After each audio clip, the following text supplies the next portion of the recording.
ایک بار کا ذکر ہے، کسی دور دراز سلطنت میں ایک نہایت خوبصورت اور نیک دل شہزادی رہتی تھی جس کا نام شہزادی نورین تھا۔ نورین نہ صرف بادشاہ اور ملکہ کی اکلوتی بیٹی تھی بلکہ پورے سلطنت میں اپنی ہنسی، نرمی اور دوسروں کی مدد کرنے کے جذبے کے لیے جانی جاتی تھی۔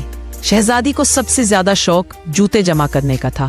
اس کے پاس رنگ برنگے سونے چاندی سے سجے، پھولوں والے اور موتیوں والے ہر طرح کے جوتے موجود تھے، مگر وہ ہمیشہ کہا کرتی، کاش مجھے ایک ایسا جوتا ملے جو کسی کی تکلیف دور کر سکے۔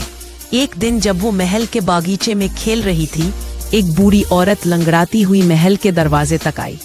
وہ بہت تھکی ہوئی تھی اور اس کے پاؤں زخمی تھے۔ شہزادی دوڑتی ہی اس کے پاس گئی اور اسے پانی، کھانا اور آرام کا بندوبست دیا۔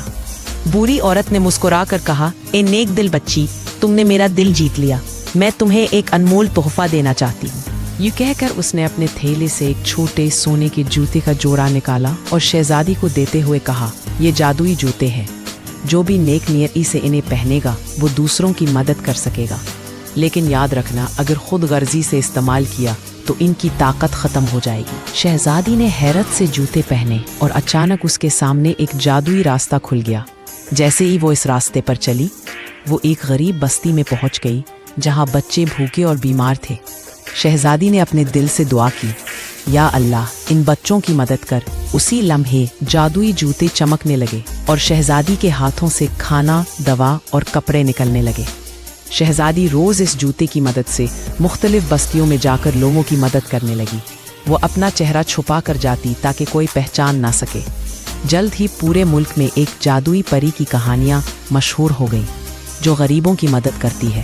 ایک دن محل میں قحط آیا، اناج کم ہو گیا اور لوگ پریشان ہو گئے۔